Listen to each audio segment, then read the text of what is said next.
both seminal classics. Yes. And they're both Christmas movies, but kind of dark, kind of black comedy-ish, kind of. Yeah, I mean, well, one's animated. So one's animated. One is going to be a little more kiddie than A the other Nightmare one. Before Christmas. So a little bit kiddie, but if you watch it, like it's dark. Like I watched it as a kid. It's still one of my favorite movies, and I rewatched it again recently. It had been quite some time. Yeah. And I remember thinking to myself, like, you were into some shit, Chris. Yeah. But then again, like, you went I had through also some dark times. I think, like, I had already watched Beetlejuice by the Yeah. time I saw A Nightmare Before Christmas. And that's the reason why I watched A Nightmare Before Christmas. It wasn't just that it looked cool and it was animated really cool, because I'm a sucker for stop motion. Yep. It was also because, Tim Burton's name was on it. So I was like, yeah, I'm definitely watching it. Because at that point, I had seen, Batman, and Batman Returns, and then Beetlejuice, all within that, like, real quick. Which is apparently the reason why he didn't direct it himself. He was busy with Batman Returns. Okay, that makes sense. Makes sense. It came out, like, this was a year later, but and I think then, it took, like, 3 or 4 years to make. Yeah, plus he was shopping it around for a while. And eventually, like, Disney was like, we'll put this under Touchstone, because this isn't exactly kid-friendly. Yeah. 1993, Tim Burton's The Nightmare Before Christmas. First, do you consider this a Halloween or Christmas movie? Because this has been an ongoing battle. So, I will say that this is one of the rare occurrences where it is both. Yeah. Because you can watch it on Halloween and Christmas time and still benefit both, because, I mean, for fuck's sakes, it's set primarily in Halloween Town, okay? It's about people from Halloween Town trying to do Christmas, and they can't really do it because they don't get it. Giving out shrunken heads. And My favorite is when, like, Jack Skellington is reading the scientific method, and he's trying to figure out through science how to make Christmas work. And he starts like he's looking and he's cutting up a fucking what you think it's gonna be like a snowflake, and he pulls it out and it's like a spider in a web. He's just like, no, it's all wrong. And I'm laughing because I'm like, it's because you don't get it. There's nothing that you can do. Because you're from Halloween Town. Yeah. Your whole thing is scaring the shit out of people, not making people feel good about themselves. It's just like, just stuff like that. I was like, this is so great. So yes, it is both. I'm going to say it is both? Yes, because the director, Henry Selick, has said it's a Halloween movie. Yep. And Danny Elfman says it's a Halloween movie about Christmas. Yeah. But it's funny, whenever I think about this movie, I only watch this movie at Christmas. I know, I was going to say the same thing. I've never watched this at Halloween. You can watch it during Halloween. I never have. I never have. I've never watched it during Halloween. It's a Christmas movie to me. Yeah. I get that it's a Halloween movie, but... Yep. I don't know. I'm with you on that one. First and foremost, I said at the top of the show that Tim Burton is the reason why I watched this movie. Mm-hmm. It's also because I saw the trailer for this, and I got to see stop motion. And like I said, like, I'm a sucker for stop motion. I love stop motion. So when you see like a Tim Burton stop motion movie, fucking sign me up. Yeah. Sign me up. Yep. You know? Like, I even watched The Corpse Bride. Which Burton actually directed. Yes, and it was really good. That's his. That's really good. He did the story for this. Yes. But couldn't direct. Yep. But then this guy, Henry Selick, went on to do James and the Giant Peach. Which awesome. Forever I thought was a Tim Burton movie because it looked like this. And I thought this was a Tim Burton movie. I thought so too, but I realized it wasn't. And when I got older, I was like, oh, it's not. And then he went on and did Coraline. Coraline was really good too. That's a creepy movie. It is, but it's really good. That's a really good movie, yeah. Yeah. But that's another one where I was like, because it was so similar to this and The Corpse Bride, I was like, wait, Burton didn't do this movie? Yeah. Oh, okay. Burton did the story, and then he gave the story to Michael McDowell. Coraline, yeah. Gave it to Michael McDowell, who wrote Beetlejuice for him. Yeah. Well, because he had a short story. Yeah. And he was thinking about doing a short film. And then he shopped it around and then realized he could do a full film. He just couldn't direct it because he was doing Beetlejuice. Yep. Sorry, Batman Returns. That's right. You said Batman Returns. That's right. You said that. So to get the guy that wrote Beetlejuice was smart. Mm-hmm. Very smart. Very smart, because this has a Beetlejuice vibe to it. Oh, yeah. You can feel it. Oh, yeah. Like, well, I mean, it's not even just a Beetlejuice vibe. It's a Burton vibe. It's a Burton vibe. It's very Burton. but you could, I don't know, like Beetlejuice has a different feel to it than like Edward Scissorhands. Like it has the same atmosphere, but the feel, like this has got that. Like Halloween Town feels like Beetlejuice Town. Yeah, that's right. Yeah, you know, like if Beetlejuice would have made a cameo on this, I would have laughed. And it wouldn't have felt out of place. It wouldn't have felt out of place at all. In fact, now that you mention that, it reminds me of the Beetlejuice cartoon. Yeah, exactly. Very much like that. Yep. Yeah. I want to start with just the premise alone. Okay. I think it's great. I think it's great that you've got Jack Skellington. Yep. Skellington, sorry, the Pumpkin King, who is like the king of Halloween Town, not the mayor, but he's the guy that's in charge of scaring the shit out of everybody. Yeah. And he goes through an existential crisis where he's like, I don't want to do this anymore. I do it every year. Every single year, I do the same thing. Like the day after Halloween, the mayor's literally at his door going, we have to plan for next year. Yeah, and he's just like, I don't care anymore. I don't want to do this anymore. Like, he lost his spark, and he just takes off. Like, he walks away, he gets his dog out, which I loved. I loved the dog part. I thought that was awesome. And you get, I literally just forgot her name. Sally, who's into him. Yeah. Into him. And she's got her own torture little stories, so she gets where he's coming from. Yeah, her part I thought was really cool too, because she's constantly dragging her dad to get the fuck out just so she can leave the fucking place. And they play it for laughs, and that's one of the things that I like about movies like this, where there's like a kid could watch this and go, oh, that's kind of funny. But as an adult, you're like, oh, we're touching upon some dark stuff here. Yeah. You know, so it's a little bit more like upon repeat viewings, but I like that he just kind of goes on a sojourn and he just walks. That's a good word, by the way. And he walks through the forest and then inadvertently realizes that he's, like, Halloween Town is part of a whole section. Yeah. You know, and then he's just like, he's looking around, and then he sees the Christmas tree door, and he goes, huh. Opens that up, goes through, and then just falls in love with this. Yeah. And now he's like, I'm going to bring Christmas to Halloween Town. What's this? Yeah. What's this? It's magic in the air. What's this? You know?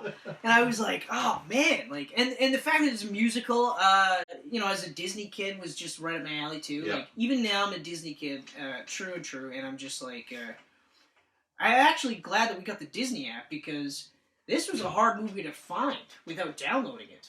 But I absolutely, and I love that the concept, like, was literally like him trying to bring Christmas to Halloween Town and then not getting it. Yeah. You know what I mean? Like, even, but like, to a point where he realized, okay, so in order to sell it to them, I gotta make it sound scary.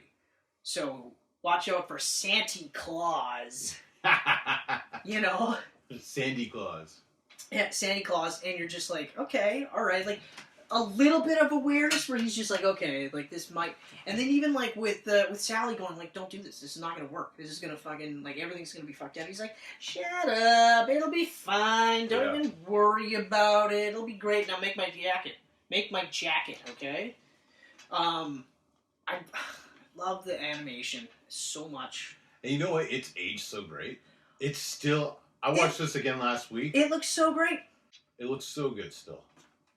I think that's the thing with stop motion, like clay stuff, like animation in general. Animation in general tends to age well. The story is amazing. Like, it's actually a really cool, touching story.